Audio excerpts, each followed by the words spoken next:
This episode contains graphic content that may not be suitable for all ages. Listener discretion is advised. If you or someone you know is struggling or in crisis, help is available. Call or text 988 or chat with someone at 988lifeline.org. Those outside of the US, reach out to someone at your local crisis center or hotline. Please do not suffer in silence.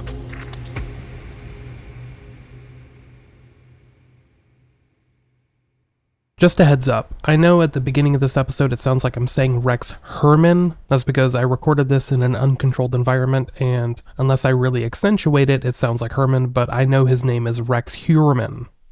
I didn't notice this until about 5-10 minutes in, and I didn't want to re-record all that audio, so this is just a little disclosure.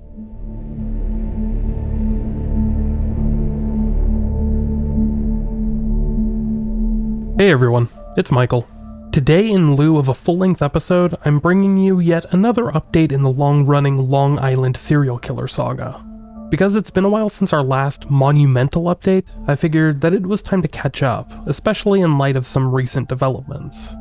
As most of you likely remember, the Long Island serial killer, or LISK, was a long-theorized serial killer in the state of New York who operated along the coast of Long Island, in particular in the area surrounding Gilgo Beach. This killer managed to fly under the radar until 2010, when a young woman named Shannon Gilbert disappeared under bizarre and mysterious circumstances. Subsequent searches of the area where she went missing would eventually uncover the bodies of several murdered women, all of whom appeared to have been killed by a single killer over many years. Some would theorize that at least 2 serial killers had been using this region as their dumping ground for decades, dating back to the early 1990s. This disagreement over this being the work of one or more killers was something that I highlighted back in my original episodes, all the way back in 2016, but has remained a point of contention for years now, and to some, even after recent events, remains an ongoing debate. However, those recent events have started to make it seem even likelier that this may have been the work of one killer, who not only worked in the area where many of the victims went missing, but lived close to where their bodies were later found.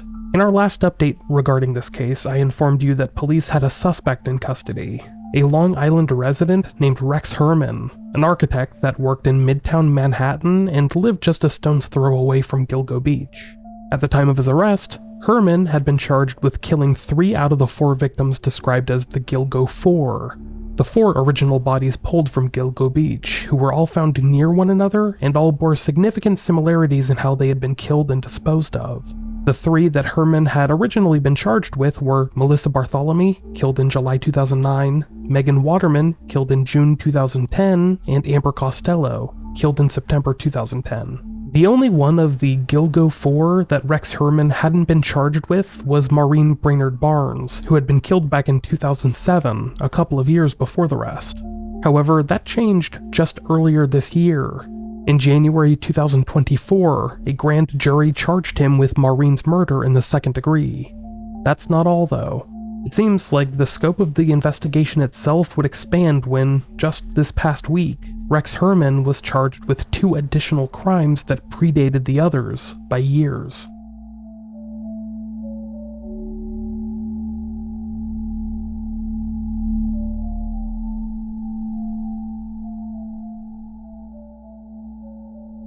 In July 2003, the body of Jessica Taylor would be found in Manorville, a hamlet located in Suffolk County, New York. Taylor, whose story I briefly recounted in one of my original 3 episodes, was a sex worker that usually worked in the area around Midtown Manhattan.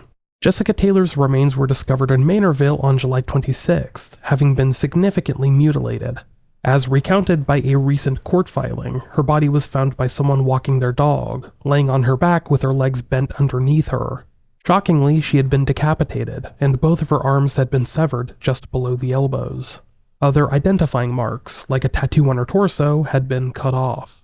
Most of these body parts were found years later, in March 2011, during one of the many digs along Gilgo Beach, found just a short distance away from where the bodies of the Gilgo 4 were found. But back in 2003, authorities could only guess at what had happened to Jessica Taylor. During the course of their investigation, authorities traced Jessica's call records, discovering that she had called her mother at 8:41 p.m. on July 21, 2003. Less than 2 hours later, at 10:22, she made another outgoing call to a potential client, and this would prove to be her last. She wasn't seen or heard from again until her body was found roughly 5 days later. Coincidentally, as laid out in the documents released last week, Rex Heuermann worked nearby at the time. As it turns out, he was there at work at around the same time Jessica Taylor went missing. He also drove a truck similar to one seen by a witness in the wooded area near where Jessica's body was found roughly 13 hours later.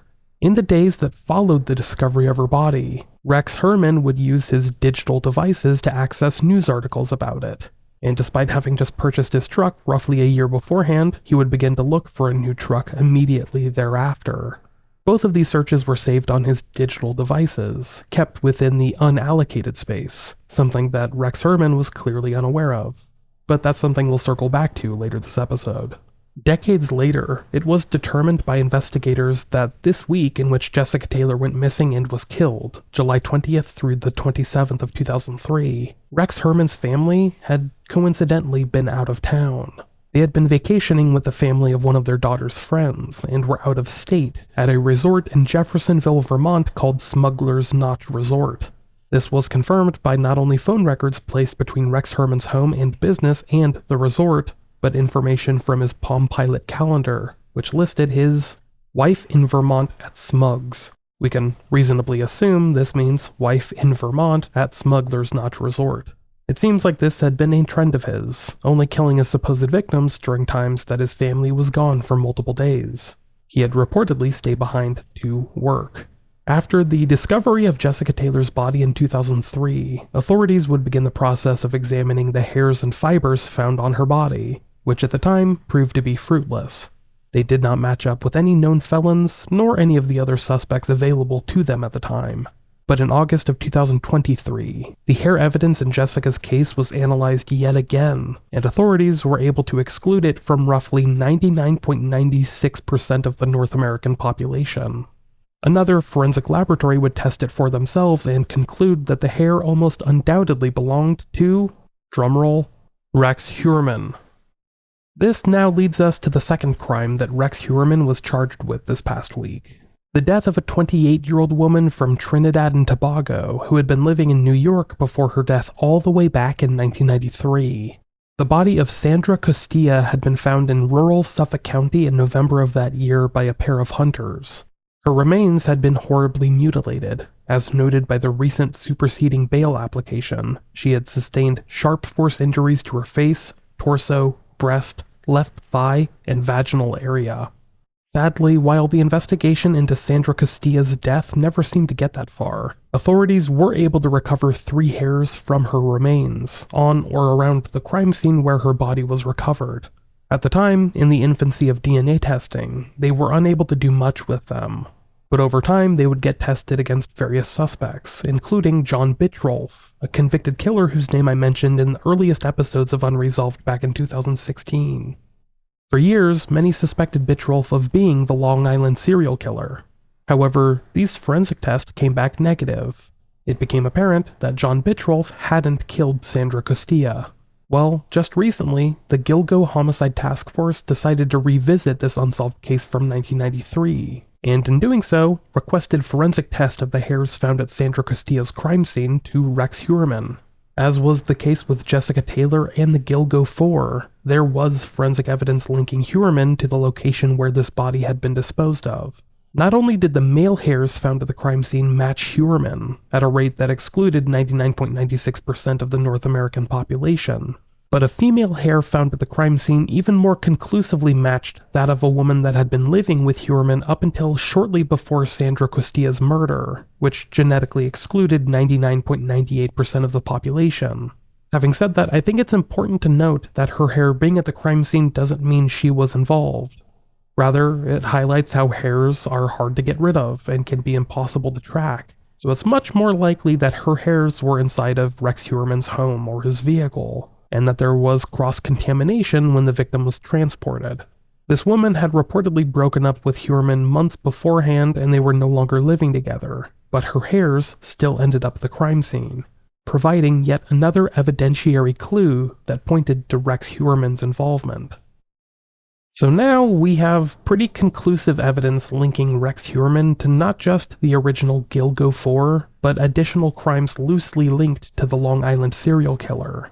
Jessica Taylor was among those I mentioned back in the original Lisk series back in 2016, and she's almost always been assumed to have been an early victim because of the stark similarities in her case to the others. However, the linking of Sandra Costilla to this case has proven to be surprising, in a story that I did not think could get more surprising. Not only does it push back the known timeline of Rex Heuermann's crimes to 1993, but it also increases the geographic scope a bit, linking him to victims outside of Gilgo Beach. It's very likely that Rex Heuermann has many more victims, which he will hopefully be linked to through forensic evidence or perhaps, should it come to that, his own confession. Yet, that doesn't mean we're quite ready to be finished talking about him this episode. When the news of these 2 additional murder charges came out this past Thursday, June 6th, it came with it a bail application, which a lot of the information in this episode has been pulled from. That application included some of the most damning information regarding Rex Heuermann's involvement yet. At the time of his arrest last July, numerous search warrants were executed at Rex Heuermann's home, with authorities seizing more than 350 electronic devices. By some reports, this included at least 27 computers, 46 cell phones, and various hard drives, along with other devices like old Palm Pilots. These have since been analyzed, and the results aren't pretty. Apparently, Rex Heuermann has maintained a, per the recently released bail application, significant collection of violent, bondage, and torture pornography, currently dating back to 1994. The pornographic images accessed by Heuermann include, but are not limited to, breast mutilation, vaginal torture, sex substitution, i.e. penetration with an object, the sexualization of decapitated women, bondage, and whipping, which notably and largely coincide with how the remains of Sandra Costilla, Jessica Taylor, and Valerie Mack were discovered. Valerie Mack, of course, is the murder victim formerly known as Jane Doe No. 6, whose body was discovered in Manorville shortly after her death in 2000, but whose head, hands, and right foot were found in 2011 along Gilgo Beach. While Rex Heuermann has not been charged with her murder quite yet, she has been considered a victim of the Long Island serial killer since her discovery. In a conversation with a friend about this case, he wondered how someone like Rex Heuermann could have maintained a collection like this dating back to 1994. But it's likely that Heuermann was involved in the early incarnations of this heinous material being distributed online through illicit message boards and chat rooms. Basically a proto-dark web. Back in those days, sexual deviants and peddlers of this material would occasionally send it through online forums, but they would even mail it to each other through hard drives or other storage devices. While analyzing these devices from Heuermann's home, authorities stumbled upon a deleted Word document on an old computer, or rather, several iterations of a single Word document, which had been amended over time. The most recent version of this document was labeled HK 2002-04, which means it was likely created or edited in April of 2002. However, the earliest version of this document was labeled HK 2000-03, indicating it had originally been birthed in the year 2000, but variations of it were edited throughout 2001 and 2002. In the decade since, it had been deleted, but remnants of it lingered in the unallocated space of the hard drive. Basically, in layman's terms, unless you physically destroy a hard drive, items created on it can still exist in some way even if you delete it due to the way that computer storage works. It's really hard to fully delete something, especially when someone on the other end is technically proficient and capable of extracting that information and translating it into a readable form, which it seems authorities did in this case. As it turns out, this was a planning document, which Heuermann seems to have used as an evolving checklist of how to prepare for and carry out his crimes from beginning to end. In it, he laid out his problems, such as DNA, tire marks, bloodstains, fingerprints, witness, etc. He also laid out the supplies needed to carry out the job: booties, lye/acid, police scanner, rope/cord, saw/cutting tools, hairnets, photo film, the list goes on. There were also separate categories, such as DS and TRG. DS likely meant dump site, since one of the listings was DS1 Mill Road. indicating Mill Road, which is near where the bodies of Valerie Mack and Jessica Taylor were found in Manorville, New York in 2000 and 2003 respectively. Then there's TRG, likely target, which listed one of its qualifiers as small is good. As noted in the bail application, all of the known victims of the Long Island serial killer, Rex Heuermann, were on the smaller side, so this tracks. Other categories in the document hinted at each murder itself being thoroughly planned out. One such category, pre-prep, listed its steps as VEC INSP, likely vehicle inspection. Engage T1, engage the target or victim. Recon DS1, locate dump site and ensure it was clear. Locate DS2, locate areas to dump evidence away from the original dump site. Weather report, make sure the weather was going to be okay on the day of the crime. Recon vid cams, check location for cameras. Recon pick zone for vid cams, make sure no cameras were in the area where the victim would be picked up. The category prep included the following: set up stage, holding area, built table, crossbar, hard point. This likely all laid out making sure that Rex Heuermann's home, likely his basement, was set up for the abuse, torture, and rape he wanted to inflict upon his victims. Crossbar hinted at him placing a bar underneath a table to support a heavier item being placed on top, such as a body, and hardpoint likely referred to a fixed attachment set in the ceiling, which would support an object or individual being suspended, a term typically used in bondage. In this document, Rex Heuermann had made categories for everything under the sun. Post-event, what to do after the crime. Recon reports, specific evidence of location and victim recon. Dispose of the following, which listed items used in the crime to be thrown away or destroyed. Body prep, how to prepare the bodies to be disposed of. The last category, body prep, included the following steps, just to give you an idea. Remove trace DNA. Remove ID marks, tattoos, marks, ... Remove marks from torture. Remove head and hands. There was even a list of things to remember, which included sound travels, i.e. bird outside. Control the amount of air in and out to control the noise made. Get sleep before hunt, too tired creates problems.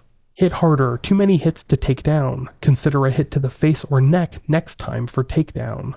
More sleep and noise control equals more playtime. Use push pins to hang drop clothes from ceiling, not tape. Use heavy rope for neck. Light rope broke under stress of being tightened.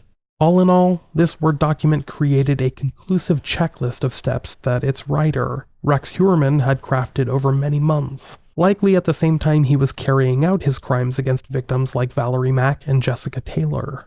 By the time the other victims, such as the Gilgo Four, were killed, this document had likely been put to memory, hence its apparent deletion at some point in time. Thankfully, Rex Heuermann never thought to get rid of the device it was stored on. Now, we're going to take a short break. I'm now going to play for you the audio from the press conference authorities held this past Thursday, June 6th.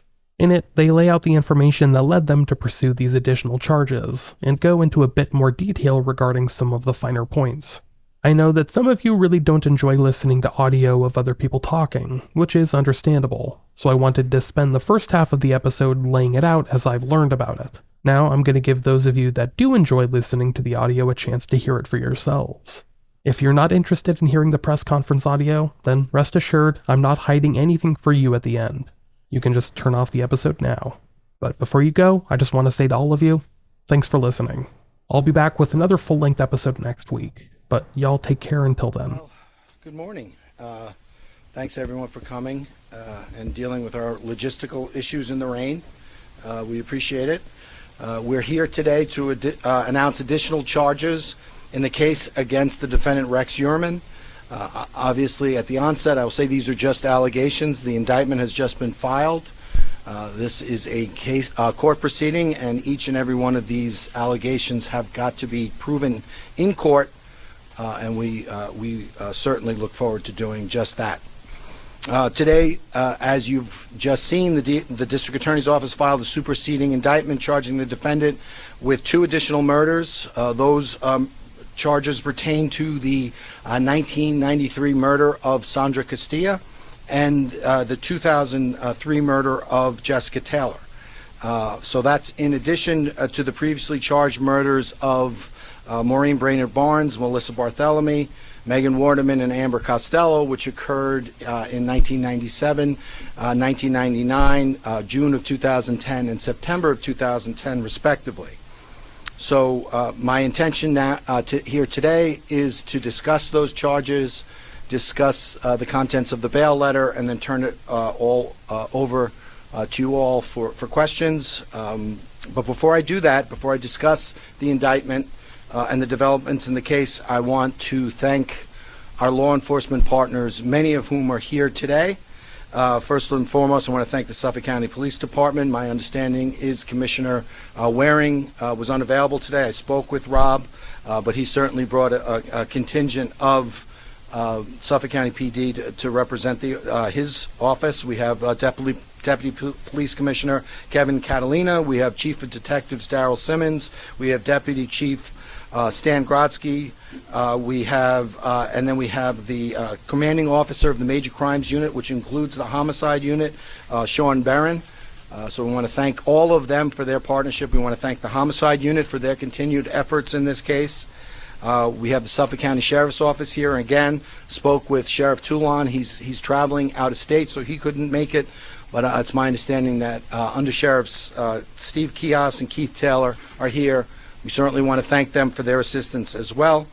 With the New York State Police, we have Major Stephen Udis, as well as Lieutenant Ken Gine.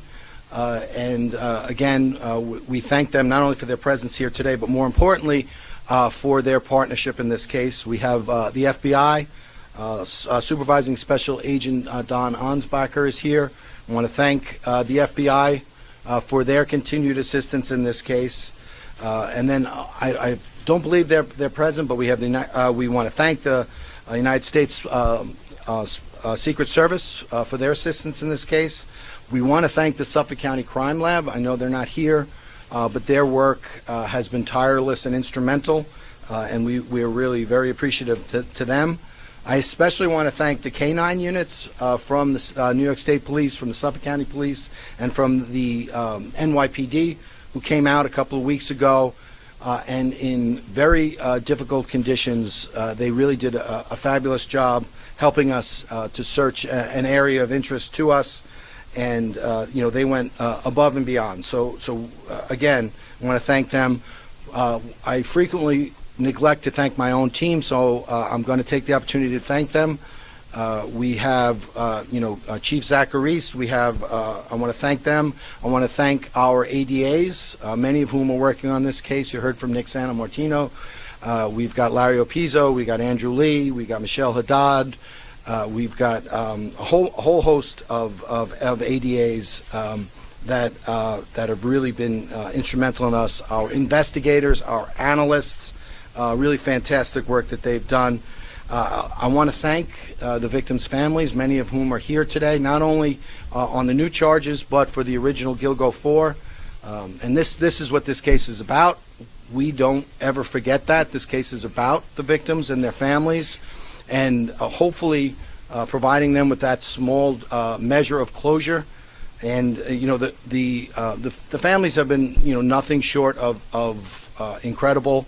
The way that they continue to support their loved ones and each other is really inspiring to us, and really helps us to keep coming in and working this case as aggressively as we've been doing. This case is a true collaboration, and again, mentioning all of those partners, without the contribution of any one of those partners, our ability to do this case would have been severely compromised. So again, I know I mentioned a lot of names. I know I went through a lot of agencies, but I just don't do that because it's the polite thing to do.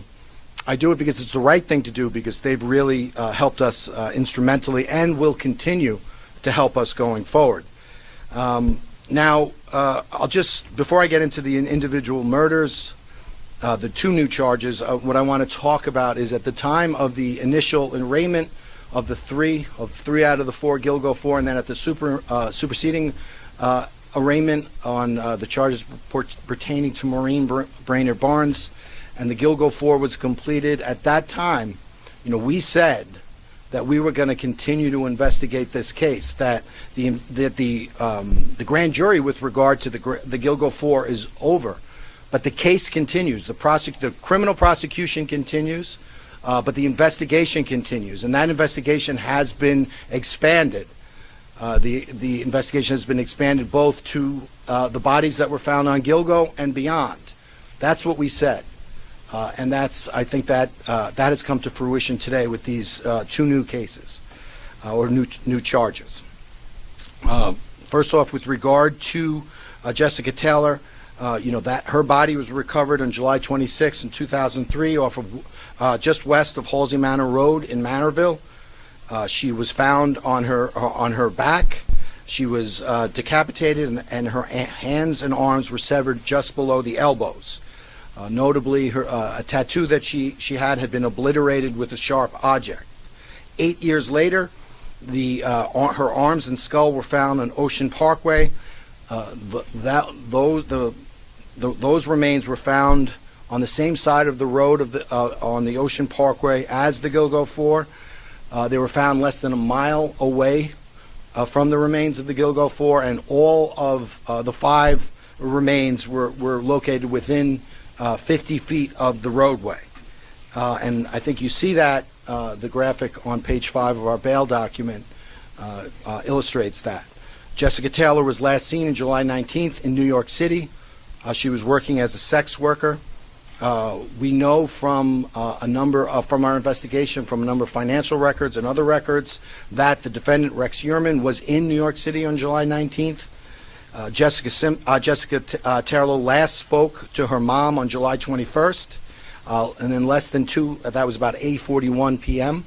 Then less than 2 hours later, her phone call made its last outgoing call, and we heard no more from Jessica or from her phone. The family alerted law enforcement on July 25th when she failed to return to her home for her mom's birthday. And then shortly thereafter, on July 26th, Jessica's body was recovered. At that time, the Suffolk County PD did canvass, and they spoke to witnesses, and the witnesses had observed the night before, about 13 hours prior to the 911 call, they saw a dark-colored pickup truck backed up in the vicinity of off of Halsey Manor Road, where Jessica's body was eventually recovered. Computer activity by the defendant, which we were able to access through our search warrants, indicated that 2 days later, on July 28th, he accessed a Newsday article with regard to information on the case and with regard to the police looking for information on the case.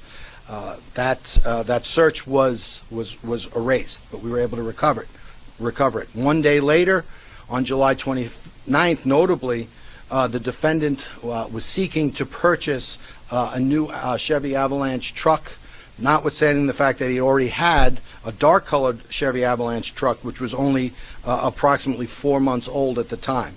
The Chevy Avalanche truck, which we've been discussing all along, is dark-colored. His internet search related to the acquisition of the same Chevy Avalanche truck, but this time in white or bright blue. Bright colored truck, completely different from the dark colored truck that he'd been riding in. And once again, that purchase with regard to the new trucks, that was attempted to be obliterated. We spoke, and Nick Santamartino did the bail application, so I don't want to repeat all that Nick said, but with regard to the hairs found in this case, Jessica Taylor was found laying atop a surgical drape. A male hair was found between the body and the drape. That was recovered back in 2003. In 2023, we brought that hair was brought to the mitochondrial testing lab for mitochondrial DNA analysis, and was able to the result.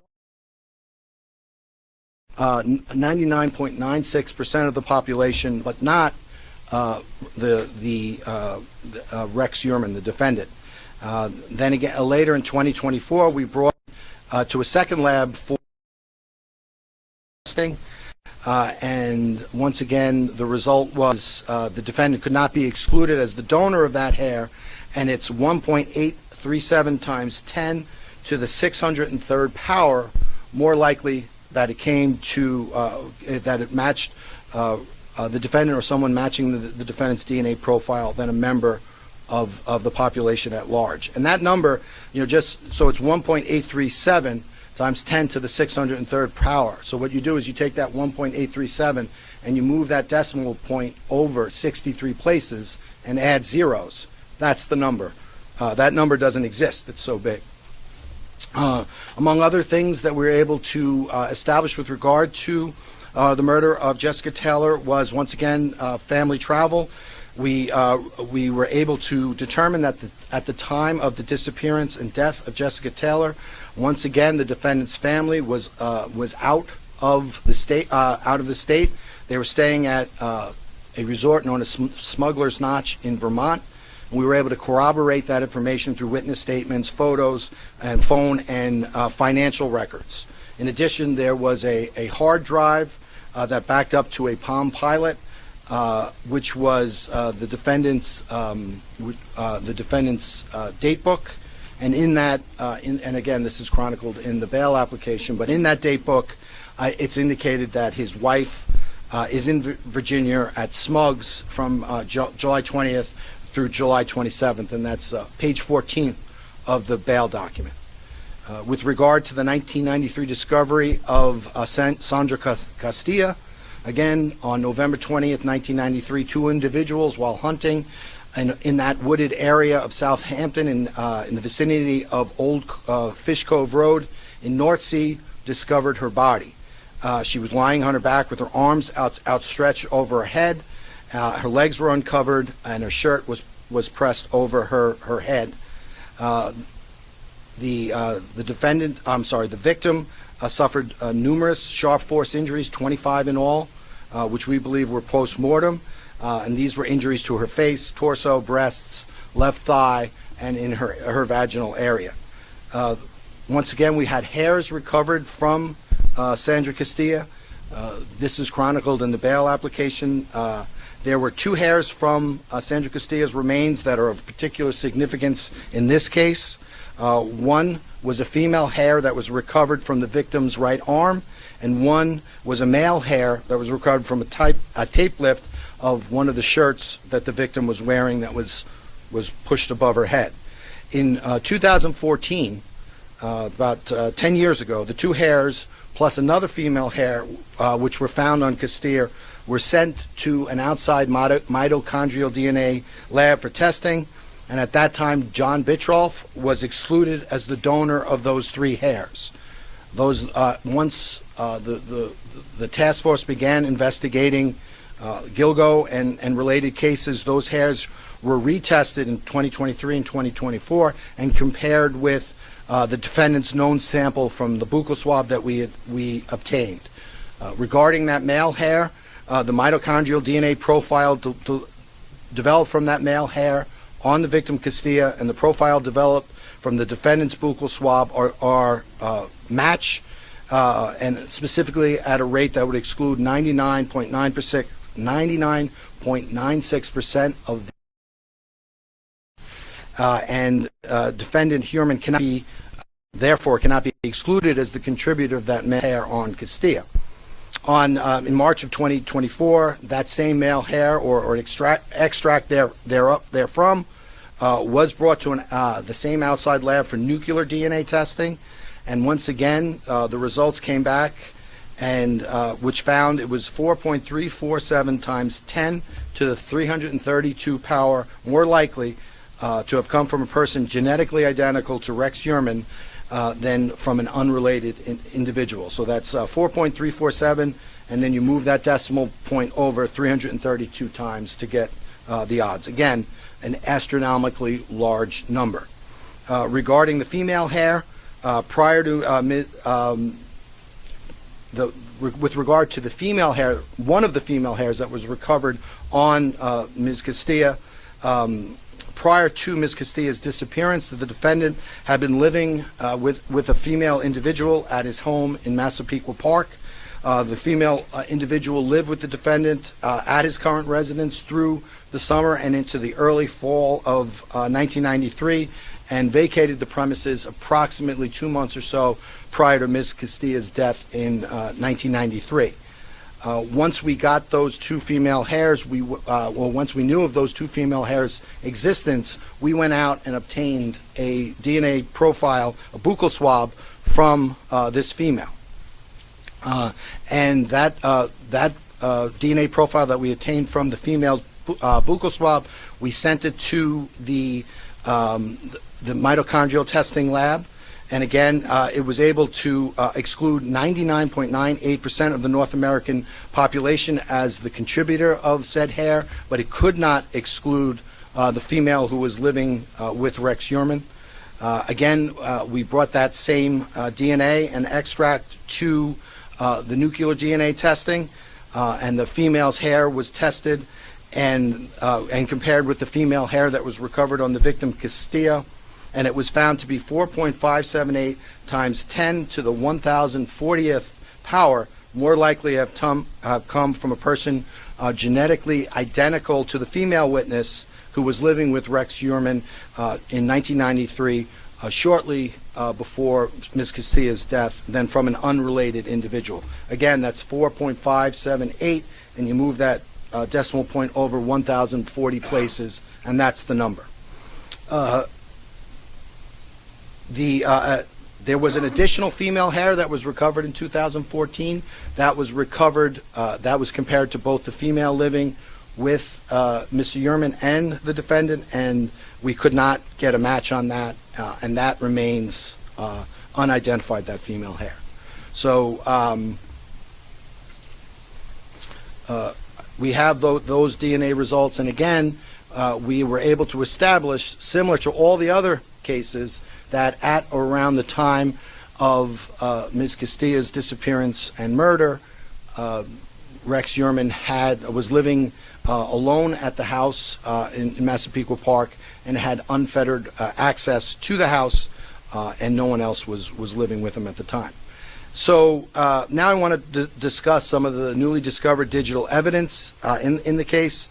Before I discuss that, I just wanted to clarify some of the things that we've been talking about in our earlier press conferences. You were asked I was asked specifically about smart devices and digital devices that were recovered from the home and business of the defendant in connection with this case. So I just want to catalog that for you so you get a sort of flavor of what it was. We've recovered 15 different types of cameras. We've recovered 27 computers. We've recovered 58 internal hard drives. We recovered 22 external hard drives or solid drives. We recovered 46 cell phones. We recovered 9 Wi-Fi routers, 44 SD micro cards, which are like jump routers, 17 tablets, 42 USB devices, 8 laptop cards, 4 GPS devices, 11 music devices, 36 SIM cards, 33 miscellaneous items, and 647 CD, floppy disks, or VSH or miscellaneous tapes. Again, in the months subsequent to the arrest, we've been endeavoring through our own office and with the help of the Secret Service to analyze that massive amount of data. Analysis of those devices has revealed, certainly, that Heuermann had a significant collection of violent, bondage, and torture pornography, which was dating back to 1994, and that material was very similar to the condition that the 2 latest victims were left in. In addition to that, it is alleged that the pornographic images that were accessed by Heuermann are consistent with the crime scenes of both Sandra Costilla and Jessica Taylor. Now, as part of our processing of the electronic devices, the task force discovered a Microsoft Word document entitled HK 2002 through 2004. That was discovered on a laptop in unallocated space, meaning there was an attempt to erase that document.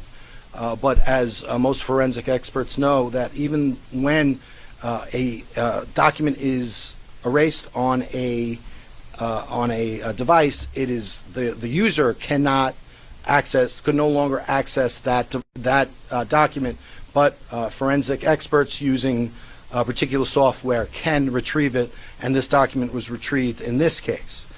It was a locally created draft, which means the document itself was created on the laptop. It wasn't downloaded from the internet.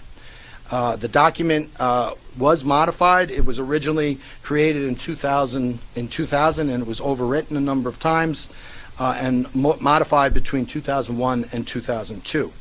Now, as alleged in the bail application, the task force believes that this is a planning document, and it was utilized by Heuermann to methodically blueprint and plan out his kills with excruciating detail. We allege that this document evinces the defendant's intent in committing the charged crimes, that his intent was specifically to locate these victims, to hunt them down, and to bring them under his control and to kill them. His motivations, meticulous planning, and clear intent is obvious. His intent was nothing short but to murder these victims. And we allege that the methodology, the exact method by which these murders were committed, in excruciating detail in that document, is in some cases identical to the methodology used to murder the 6 victims in this case. Now, I don't want to speak further on the document. I believe the document speaks for itself. So if anybody has any questions about the document, I'd be more than willing to answer them. But before turning it over for questioning, I want to reiterate, right from the very beginning of this case, from the onset of the case, the first indictment, we said that the case was not over. We said we were going to continue to investigate the case of the Gilgo Four and find more evidence. We've done that. We've said that we were going to expand the investigation both on Gilgo and off, and to investigate new cases. We've done that, and that's resulted in the 2 new charges that you see here today. So that's what we've done. That's what we've continued to do. And, my office, along with our partners, are not going to stop. This case continues. So with that, I will turn it over for questions. We'll just go, if we go right to left. I didn't see you down there. Because of this wet document that he had, landing in this murder doc, why is it second degree and not first degree? Does it not premeditated? So first degree, I mean, there are a number of different charging theories you could use for murder in the first degree. One of them is if you charge a murder within a specific period of time. I think it's 18 months. So if you look at, so we have 3 murder 1 charges and 6 murder 2 charges. And if you look at the time of the deaths, Sandra Costilla, 93, Jessica Taylor, 2003, Maureen Brainerd Barnes, 2007, Melissa Bartholomew, 2009, Megan Waterman, 2010, and Amber Costello, 2010. Those last 3, Bartholomew, Costello, and Waterman, fit within that one.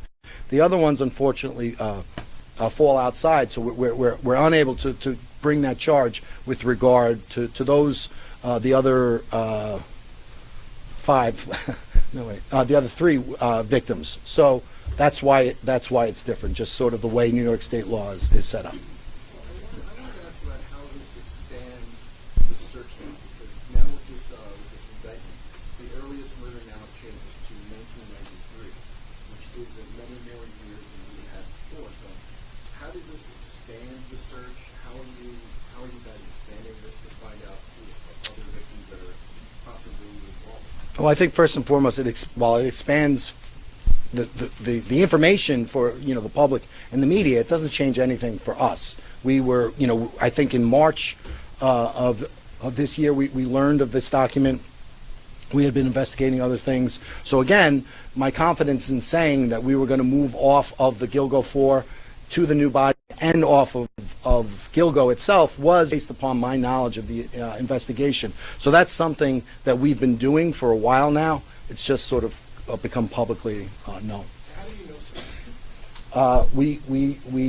We have no information with regard to that. Off of that. So the alleged murders happened in 93 and 2010. Just how alarming is this sweeping timeline you're looking at? Well, I think this whole case in general is alarming. And I think it underscores that which we already knew, that we have an individual who we are alleging, and again, these are allegations, meticulously planned and executed 6 separate murders. So that in and of itself speaks for itself. And there are other victims named in the court documents. Are more charges underway? So we're going to continue. Again, we're going to continue to investigate. And we'll talk about whatever other investigation we're undergoing when and if we bring those charges. Mr. Chairman, in your document, you mentioned the torture, bondage, violence. There's also Stockholm syndrome. Is there any evidence to reveal that perhaps Rex Heuermann took these women or any of them captive in his home, attempted to brainwash them? Well, that's what that document contains, and again, that speaks for itself. We'll make arguments with regard to that, and at the trial. The specific reference to Stockholm syndrome, that pertains to a book, Mindhunter, by a former FBI profiler, John. His name, what? John Douglas. His name escaped me for a moment. And so we know there are specific page references to that book and stuff such as sexual substitution, torture, and also Stockholm syndrome. And our argument, it's our allegation that the defendant was referencing that Mindhunter book not to gain insight into his own behavior, to modify or change it, but rather to use it as a means of improving his methodology and avoid capture by the authorities.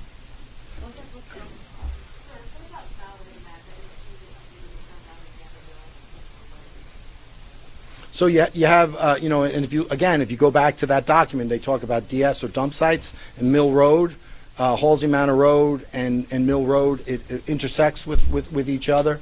So, and if you look at the method of the crime scene, very similar to Jessica Taylor, that's what we could say now. We'll continue to work the case, and if we're able to develop more information and get to the point where we can charge it, we'll talk about it. You had a real question? I heard. I was wondering, you mentioned that book. Did you even have that book in? So he references specific page numbers in the doc, or specific page numbers are represented in the document, which match up to a particular edition of the Mindhunter book. The Mindhunter book was not found in Heuermann's house, but there was another serial killer book written by John Douglas found in his house, and I think that's in the bail document. I just think, obviously, we covered this. He's uncovering a lot of things, everything as far as dismemberment, that he was younger when he allegedly killed, that, of course, the documents. Just talk to me, looking at the bigger picture profile of a serial killer, is this, what was investigators, your thoughts when you were uncovering these new sort of defects? We had no thoughts. We look at the evidence and we follow the evidence. We know that criminals in general, people in general, their modus operandi change through the course of their life. Obviously there was no dismemberment with regard to the original Gilgo 4, but there is with regard to, unfortunately, Ms. Taylor. So, it's just, and again, everyone says, are you expanding the investigation? And we're doing it under the auspices of the Gilgo Task Force. But each new case that we look at, each new crime scene we look at it independent of everything, and then we make a determination.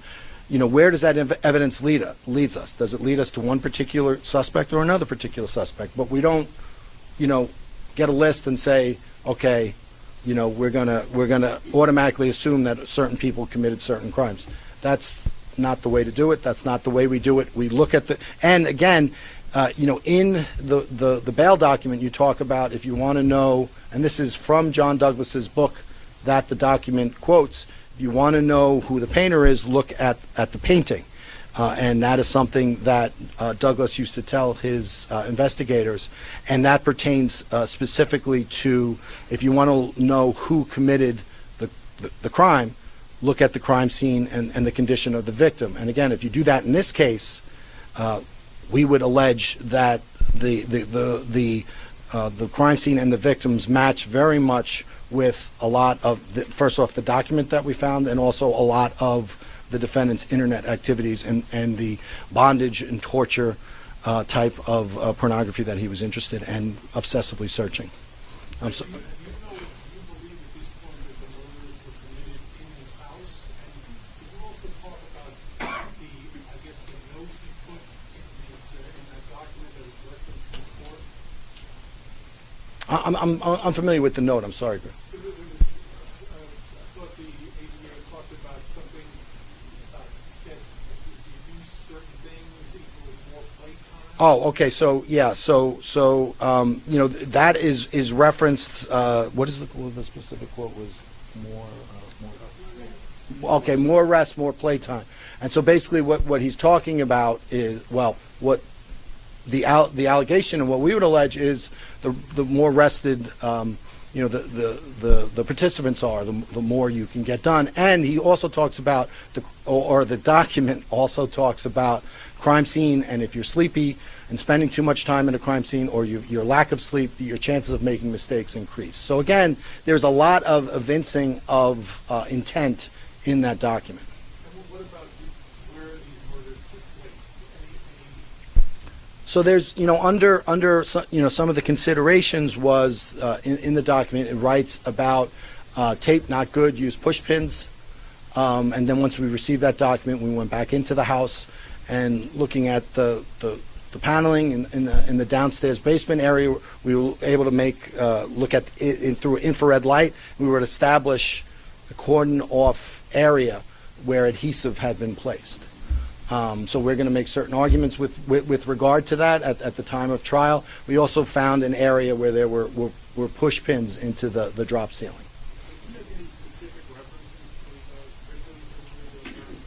There's a T1, a T1 and T2. We would argue that stands for Target 1 and Target 2. Target 1, it says Megan with a question mark, and Target 2, it says black, and then in parentheses unknown, I believe. You could look at the bail document. That pertains to specific victims. If you look at the timing of it, it wouldn't seem to pertain to Megan Waterman because it's too early in time. There is also a reference to phone numbers of potential victims. We've searched, and we block out our phone numbers. We kept that in the document because we've come to an impasse with regard to those phone numbers. So if any members of the public have information with regard to those phone numbers, we would certainly be receptive to receive that.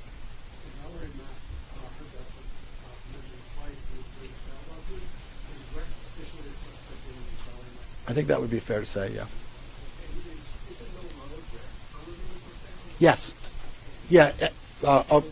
Valerie Mack was. If you go down, you have Halsey Manor Road, and then Mill Road is like further, like as you said, away from the expressway, I believe, or the exit to the expressway. But in that same area, and Valerie Mack was a little bit further into the woods. Ray, have you found any evidence at all of what he might have been up to in the last decade or so? Or did he just stop in 2010? How many other missing persons cases or unsolved crimes do you now have to look at, given where you are? So the quick answer to that, yes, we have. We're still developing that, and obviously none of that is actionable. And with regard to the missing cases, we're looking at all of them, and but we're looking at them not necessarily in the context of any particular defendant, including this one. We're looking at them separate and apart as missing cases, and with the universe of information that we have, not only in this case but other cases, how can we work towards solving some of these cold cases? That's 30 years of crime. Yes. Did the new search of North City uncover any evidence that has helped the case? So I would say that it was, as I've said all along, it's a necessary investigative step. It's a huge area, and we felt that we needed to do that at some point in time. We wanted to do it before the summer, and the brush got real thick. So we didn't know logistically how we were going to do it. We knew it was going to be difficult, but you don't not do something because it's difficult. And again, fortunately, our partners in the New York State Police, the Suffolk County Police as always, and the NYPD, their canine units went out and they did a fantastic job. We have so much gratitude to them for helping us out, but no new bodies were found.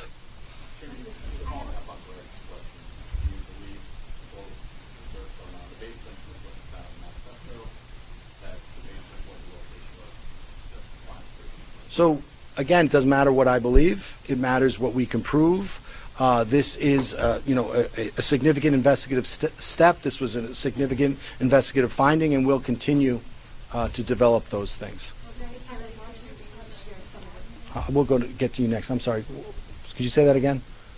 Whoever said what they said, could you say? Oh, sorry. I didn't. Yeah.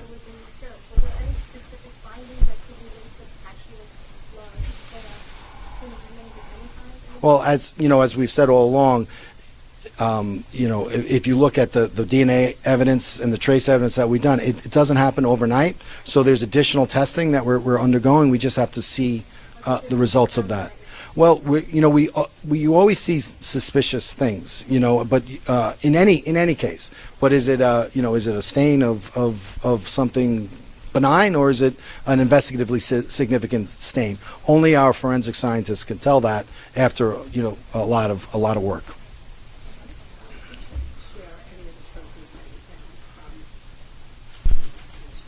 Well, we've in our bail letter, and we're pretty much constrained by our bail letter to what we can publicly disclose. We found other information, which will be disclosed at the time of trial. So we're not gonna get into it, and that's not to say they exist. We're just not gonna get into it. We can't. Ethically, I'm really enjoying from talking about it. Can you tell us when the document on the laptop was discovered, and is that what prompted the research of the house? Again, in any effective investigation, it's never just one thing. Certainly that was something that was significant and led us in among other things in that direction. That document, I believe we recovered it in March year. So fairly recently, and certainly given the history of the sprawling history of this case. Go ahead.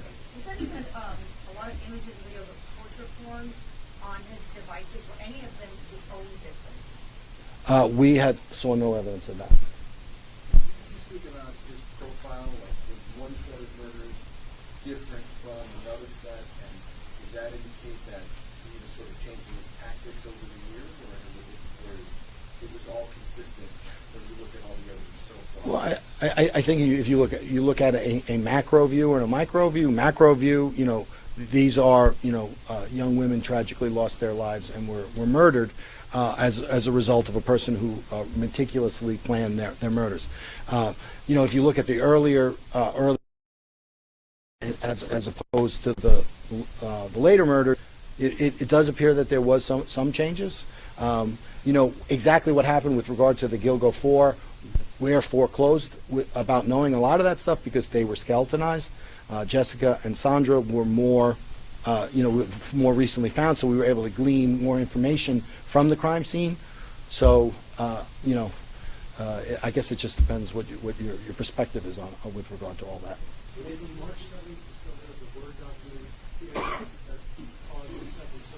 Well, as I think I previously, it was a impetus, but in any good investigation, there's usually a number of different things that cause that. I would say it was a significant one, and it was also an impetus to go back out into those areas and search with the dogs. And Manorville and North Sea and every place else we went. Did you investigate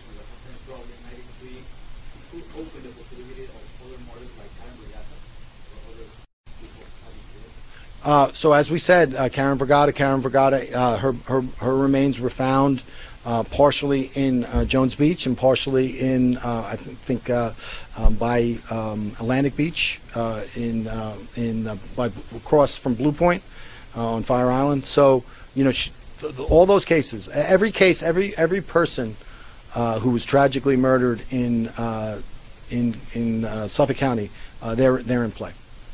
Ray, can you say a quick word about how you bring this to trial? Are you going to, is there like a cutoff point where you're just going to try the 6, or you're just going to keep going and eventually put them on trial? So we're not going to stop. We can't stop. We owe that to the victims. That's the least we can do. So we understand we have a court case. We understand we'll go forward with that, but we're not going to stop. So however that works, however we need to do that, we're going to do it. We have a great team. We have a great team of investigators. We have a great team of prosecutors. And you do what you have to do in this business. We will get it done. It's daunting. There's a lot, but we'll get it done. Are you still going through those dozens of digital devices? Oh yeah. Yeah, there's just reading off just gives, and a lot of them are encrypted, so that when you have an encrypted device, that attempt to get in is ongoing. You're trying to crack the code, so to speak. So that's an ongoing effort.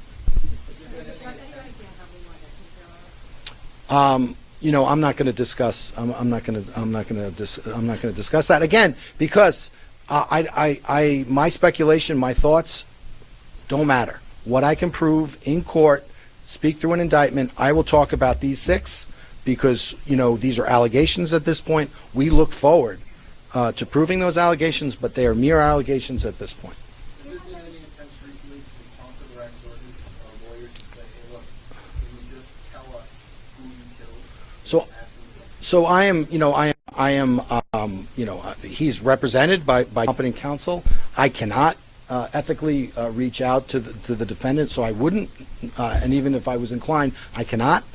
So we'll speak through his attorney, and there's in any case, there's always a dialogue between the defense and the prosecution, or at least there should be, and a myriad of topics are discussed on a daily basis, which should remain private between the parties. Has any of the evidence that we found so far, like suspect questions, whether someone hated him or a family member or something, could be someone on your radar? So if you look at the evidence in this case, and it points that the defendant acted alone, and then if you look at that planning document, that makes it even more apparent that this is the 6 charged cases were meticulously planned, and they were done at a time when the defendant knew he would have both access to the victims and other people would not be around. Okay. I believe one of the victims are going to speak, so we're going to give some of the victims, whoever likes to speak, the opportunity to do that. Thank you very much.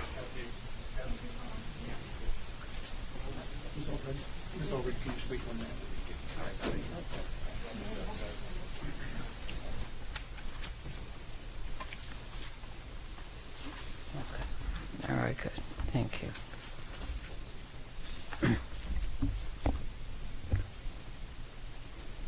Good morning. I'm attorney Gloria Allred. I represent the family of one of the latest victims for whom there has been an indictment of the defendant, and that is Jessica Taylor.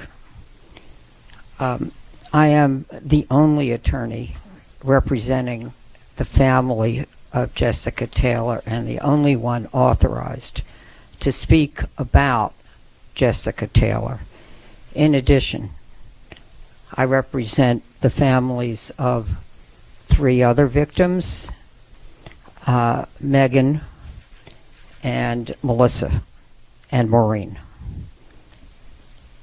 Some of the family members of those other victims are also present today, so I'd ask you just to raise your hand if you are a family member of Megan, a family or friend of Melissa and a family member or friend of Maureen.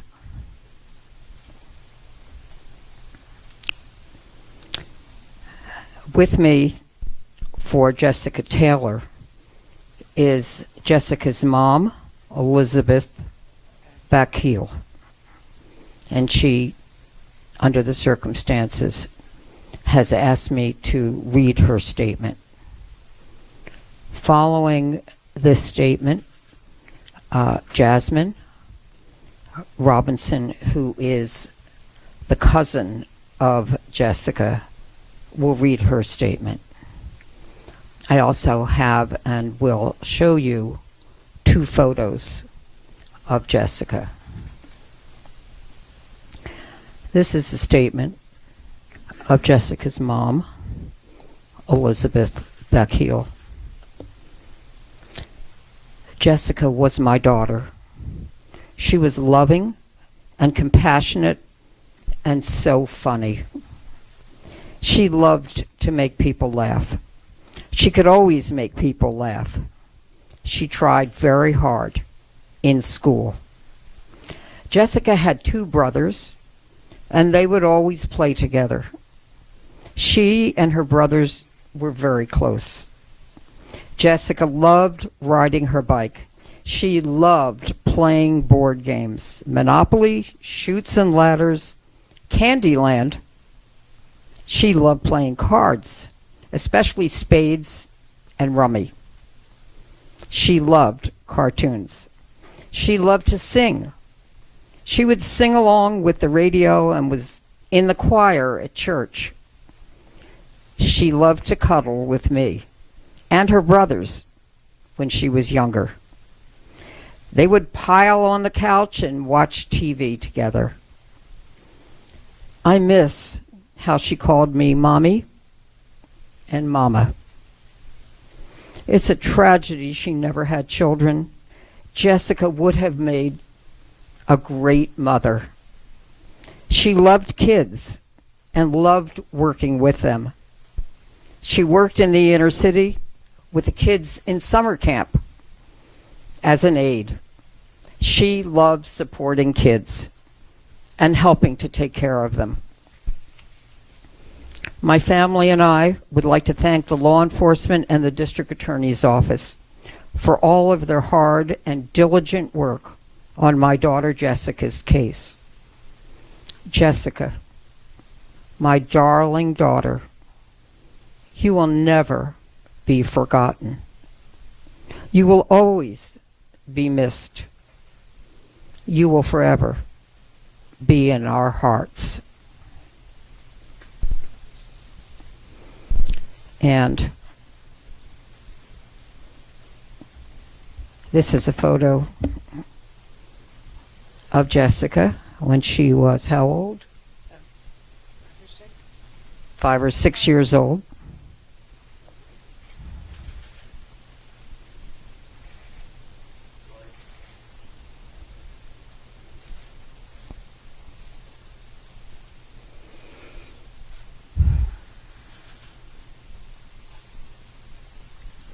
And 16? This is a photo of Jessica when she was approximately 16 years old. And this is her mom's favorite photo.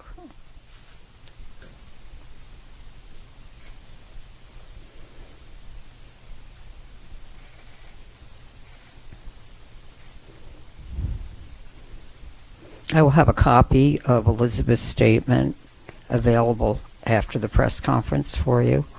And in addition, I'll have the photos up here. And now I would like to introduce Jasmine Robinson, Jessica's cousin. And also, if you would be kind enough to raise your hand, also present is another cousin of Jessica who will not make a statement, and that is Violet Swagger. Violet, would you be kind enough just to raise your hand, please? Thank you. Best friend. Couldn't hear you. Oh, her mother's name is on here, but I'm happy to spell it. Elizabeth Bechiel, capital Beckziel.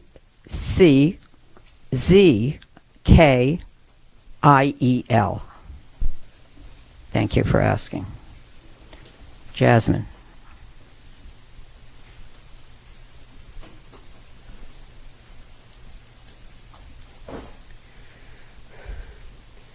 Jessica was a beautiful person. Simple memories, such as sitting down to dinner together, drawing pictures, dancing, jump rope, and sleepovers with her and my sister, are memories that I cherish. I was lucky to share my childhood with her, and I wish every day that we got the chance to create more memories. When I think of her, I see her smile first, big and bright, lighting up her face, beaming through her beautiful eyes. Jess was somebody that I looked up to. She was a force, one of the strongest women that I know, with a heart of gold. She was, and still is, loved immeasurably. When her life was stolen, a light went out. She is forever missed. This year has been 21 years since she was taken from us, longer than the chance that she got to be alive. I can't express what this day means after waiting and hoping for answers. I'm incredibly grateful to the entire task force for the dedication and integrity that they have provided and put into this investigation. I have full faith that they will continue to provide answers for other victims and their families. Sorry. All right. They will not be taking questions, but if you have a few for me, feel free to ask. Pardon me, I couldn't hear. Yes, Jasmine Robinson, Jasmine Robinson, Robinson.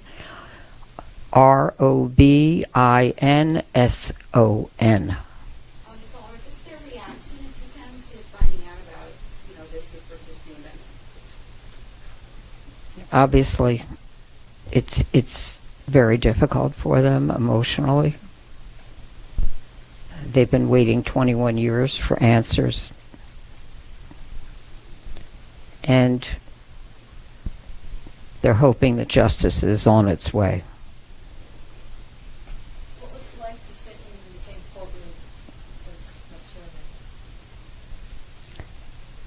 Heuermann? They were present, that is, Jasmine, Elizabeth, and Violet were present in court with me this morning. It was difficult for them to see the person who was accused of murdering, second-degree murder of their loved one, but they reached down inside of themselves and found the courage to be there because they are the voice of Jessica. They have the memories that they carry of Jessica, and they want to be there for Jessica, and that's why they were there.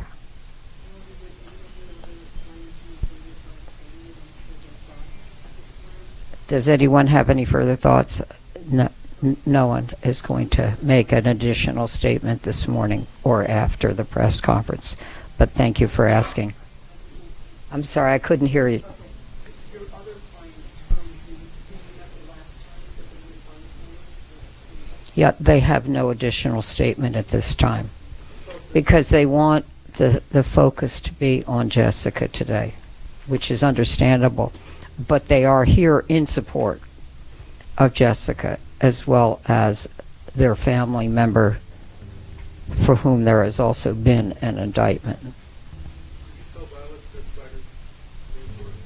Could you please repeat your question a little more loudly? Yeah, Violet Swagger. Violet. Swagger. Swager.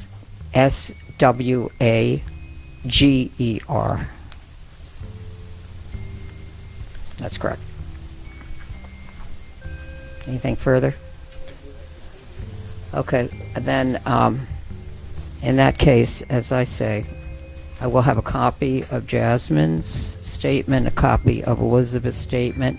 My contact information is at the top of the statement. What?